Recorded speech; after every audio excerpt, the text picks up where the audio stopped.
I'm Diego Cordovez. Welcome to The Scoop, brought to you by Full Tilt Poker. Adam is still traveling in the Far East, but today we've got Isaac Haxton, big online player who's also made his mark in the WPT and the World Series of Poker. So I thought it was cool. You made a big splash at the PCA and won a huge amount of money. Then you went back and finished school. This whole new generation of players who've made a lot of money and come around in this new era of poker, you think 10 years down the line, 20 years down the line, you'll still be playing poker and that'll be your main thing? Or how do you see things evolving for you and just kind of for all your peers? I don't know. It could really go either way for me. I really enjoy playing poker a lot. I think more than a lot of my peers, I just have fun playing the game.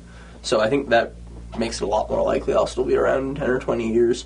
I think a whole lot of the guys my age who are doing really well at poker see it as, a great opportunity to make a bunch of money and then get out in 5 years. And there's a chance I'll feel that way too when I get a bit older, but I think that more than a lot of other people, I've just always loved playing games, and the fact that I can make a living just playing games all day is great, and I think I might stick with it for a long time because of that.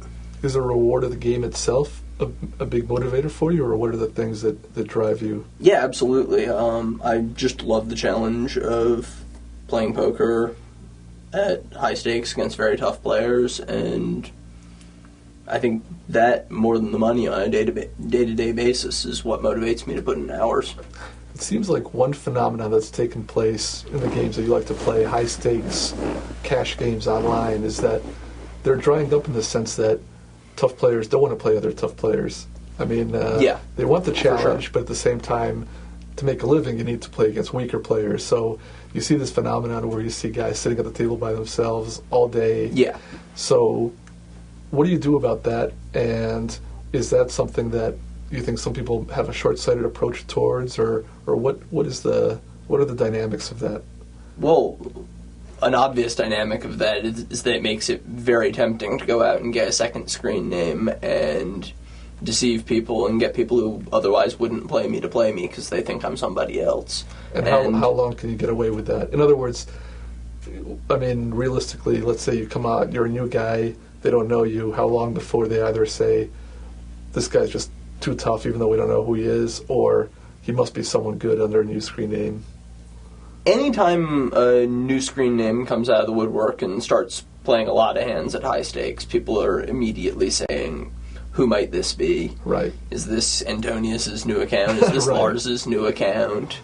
But yeah, it's pretty hard to get away with it for a long time, and it's a pretty serious bit of egg on your face when you get caught. So, I mean, it's not necessarily unethical, but within kind of the community of high-stakes players, how is that viewed?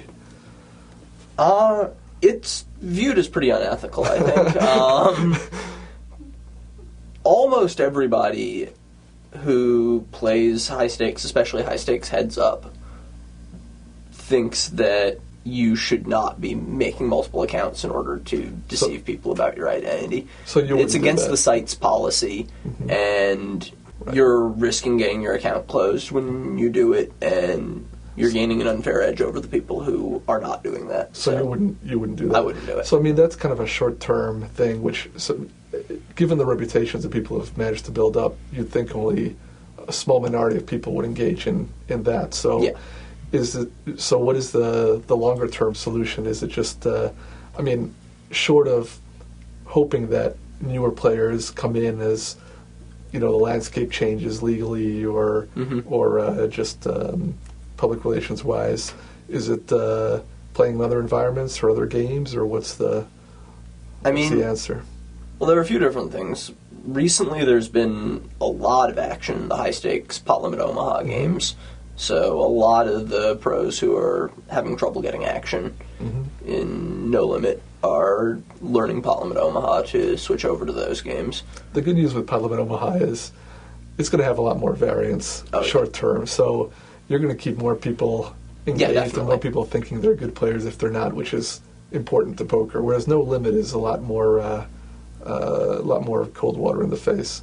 Yeah, No Limit is kind of problematic like that. It's almost impossible for a fish to win for Right. even 2 consecutive sessions. Like, so many players buy into the 25, 50, and 5100 games online who just have a very small chance of leaving the table with any money. Speaking of Pot Limit Omaha, which definitely is the new kind of hot game online, especially, how do you become a good Pot Limit Omaha player? I've heard where when you started playing, you read a lot of books and kind of took the more traditional route.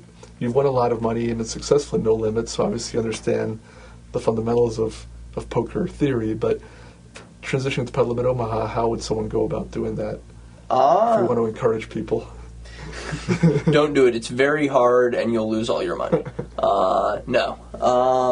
I think that really all of the things you would normally do when learning any game are pretty useful when it comes to Pot Limit Omaha. I've just been playing a lot of hands, mostly at smaller stakes than I normally play, like 3, 6, and 5, 10, and trying to get some experience there. I've also been short stacking in the bigger games. In the past week or so, I've started short stacking the 200, 400 game. Does short stacking help you? I mean, obviously it helps you to kind of take a bankroll further with less risk, but in terms of really playing the game, if you're not deep stacked and going through the nuance of playing all the different streets in that game, do you still get the same education?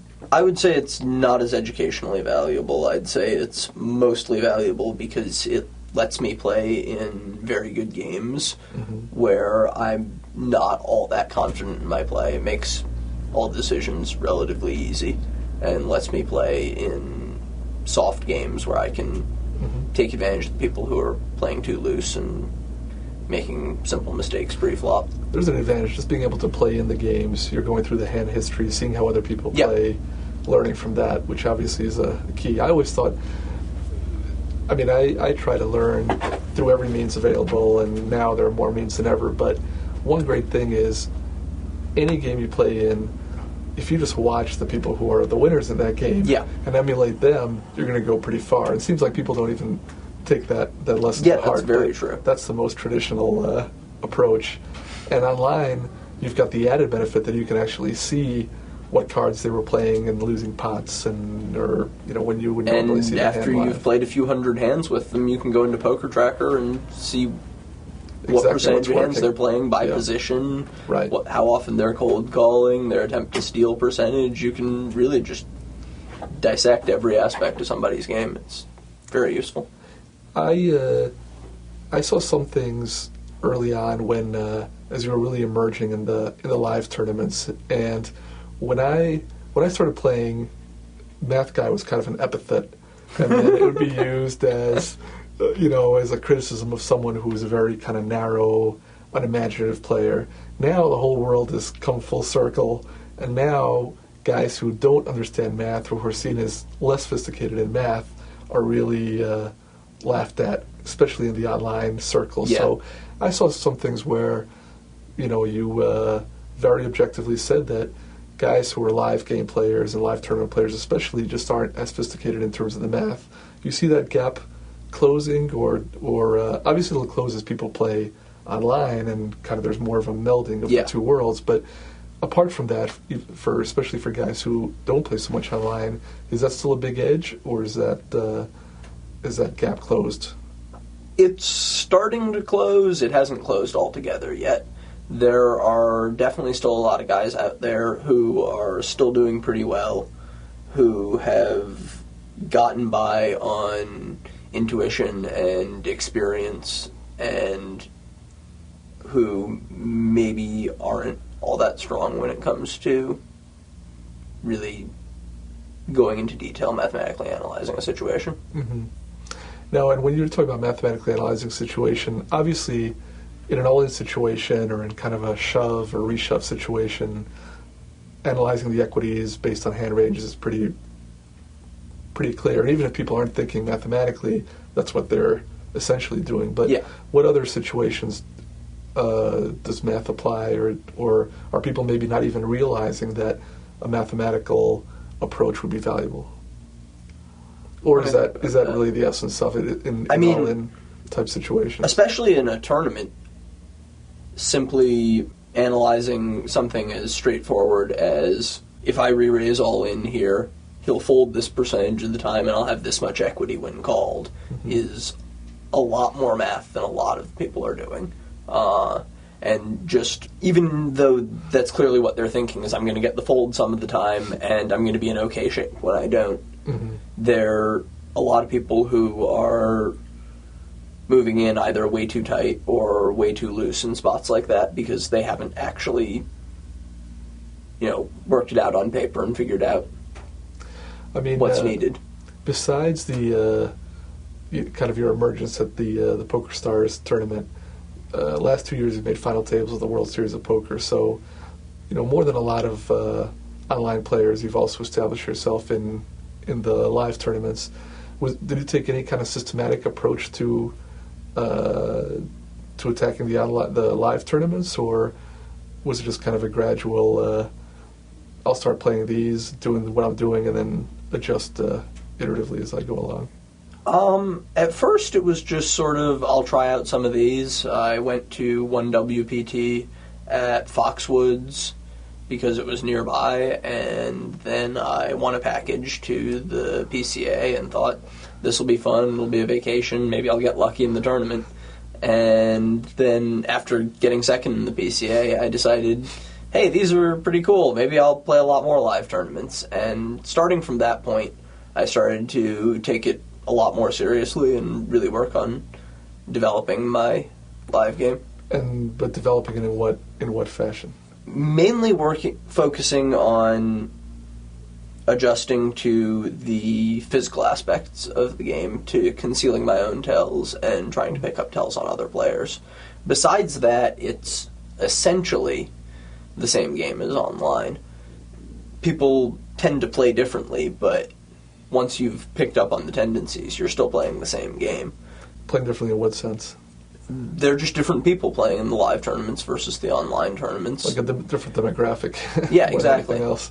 They're much more so than in an online tournament. There are a lot of people in a live tournament who want to get their money's worth and play for a while, and will really, really avoid any situation that could have them leaving the tournament early on. Yeah, I mean, most recently we had the main event, and I always talk about the main event being unique, but still, when you've got the main event and people have traveled across the Atlantic or across the country, I mean, no matter what, I mean, first you've got people who they just have the pride of staying in for whatever reason because it's a big deal, the only tournament they're going to play. But even if they don't, to come over and be knocked out in an hour is demoralizing and makes you question things. So it's just a natural instinct in that. Now you talked about the physical tells, both giving off and catching physical tells. And I certainly see, for example, the World Series, it was clear there were a lot of online people who maybe this was the first time they played, and they'll adjust pretty quickly, but at first they're at a big disadvantage. Yeah. Again, what are specific things that you incorporated in order to improve that aspect of your game? I mean, how do you, besides just consciously paying more attention, how do you develop those skills? Well, for one thing, I put a lot of effort for a while into just concealing my own tells. If you go back and look at me playing the final table of the WPT in the Bahamas, I'm giving off tells left and right. I'm sitting in a completely different position each hand and moving all around in my seat and making all sorts of facial contortions and hanging my head down and picking it back up and everything. Now, you did well there, but do you think people took advantage of those? I mean, in other words, you picked up on them by seeing the video, but at the time, in real time, were people picking up on those? Well, there's a specific hand where I'm heads up with Ryan Dowd that I've talked with him about since, where he raises with Queen 9 on the button, and I re-raise him with 7-3 suited, and you can see it happen when you watch the video. His eyebrows go up, and you can tell he's just noticed something, and he moves all in with the Queen 9. And you know what he noticed, or did he tell you what he noticed? Yeah, I had a tell at the time where I would make eye contact when I had a strong hand and avoid eye contact So kind when of I had a weak hand. the reverse of the conventional wisdom. Yeah, it was actually something I was doing deliberately Right. that got me paid off or got the fold when I wanted it a lot of times earlier in the tournament. Right. But then you at didn't some mix it point, up somebody enough. had picked up on the fact that I was doing it consistently Right. and had told Ryan. And by the time we were playing heads up, he knew about this and used it against me in a really key spot. So in terms of eliminating your own tells, was watching watching that video itself, it sounds like that was a big Watching that part and of then it. talking about it with Ryan at the World Series the day after Right. it aired, yeah. So, did you pick up something on me there? And he was like, yeah. Yeah. As far as picking up tells in other people, again, it's just a matter of training yourself to be more observant, or That's a huge part is of it. there, and how do you go about that? It's something I've struggled a lot with. I just have a hard time making myself focus on it. Something that happens to me all the time is I'll have a tell on the guy to my left. I'll know fairly consistently, based on what he does just after he looks at his card, something as simple as like putting a chip on them, or like where he puts his hand after he's looked at him. I'll know whether or not he's going to fold his hand Right. before I act. And then 2/3 of the time I'll forget to look left before I act. Right. And one of those will be the one you're out there bluffing and he comes Yeah. over the top or And something like that.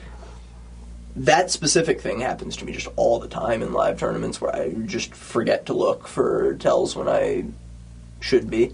You were talking in terms of the tells that you give off. Do you also consciously try to give off false tells, or is that just too... Much less than I used to. There are specific spots where I'll do it. I don't want to go into too much detail, but it's become much less a part of my game than it used to be, though I do still do it a bit. Is it much less just because you realize that it's kind of a wasted effort on a lot of people, or... It can be worse than a wasted effort on some of the most observant people. Some of the best information you can get off of people is when they're trying to act and give off a fake tell and do a bad job of it, and you can see exactly what's going on. So now, less often, and without, of course you want to protect what it is you do, but I assume it's more oriented towards specific players who you think you may be able to manipulate. Yeah. That'd be the key as to when you do it. Yeah. Generally against people who give off the impression of thinking they're a lot smarter than everybody else and like looking really hard for the physical stuff, but don't really give off the impression that they're actually all that good at it or know what they're doing. So I mainly just try to take advantage of people who are really setting themselves up for it. One thing I've meant to ask other guys, and I've forgotten, is that you also were a Magic player. That's Magic, the Gathering, and David Williams. They made a big deal on ESPN when he finished second to Greg Raymer that he'd come from Magic, and Justin Bonomo, I guess, also played. So, I mean, I don't really know much about it, but obviously there's something to it. I mean, is that game somewhat analogous to poker, or at least in the skills that you develop, or what is it about it, or is it just competitive similar. people? That... No, it's extremely similar. There's a whole lot of really very much the same key concepts in poker: hand reading, bluffing, making decisions based on incomplete information. And now there's also money in it, so I mean, Yeah. it's not just for fun, but people are playing for relatively high stakes.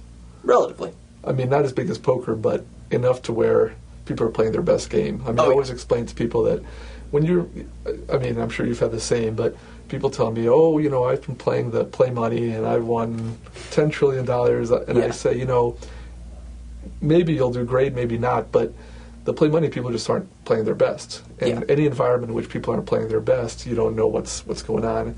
And that's true about games that even people play just for social reasons. But if once you get to a certain point in money, then people are gonna really try. Yeah. You still play any Magic, or now there's no? Oh yeah, actually, the guys you were just mentioning, Justin and Dave, both live in the same apartment building as me, and we and several other of the guys in the building, bracelet winner Scott Seaver, get together and play Magic on a fairly regular basis. So this is just like the college dorm where some guys spend a whole completely. weekend playing Magic in these games. You guys play for any reasonable stakes, or is it more for Usually fun? $100 or $200 a match, but occasionally somebody's in the mood to gamble and a few $1,000s change hands. But this goes to your point that even though there's less money in it, the challenge of that game is the reward and Oh yeah, is the people are fun and playing the social hard for part sure. of it. Isaac, it's been a lot of fun having you around, and thanks for coming by. We'll look for you in the online games and in the live tournaments too. It was fun. Thank you. Thanks a lot. Thanks for joining us on The Scoop, brought to you by Full Tilt Poker. Write to us at thescoop@currentplayer.com with ideas for guests and questions for guests.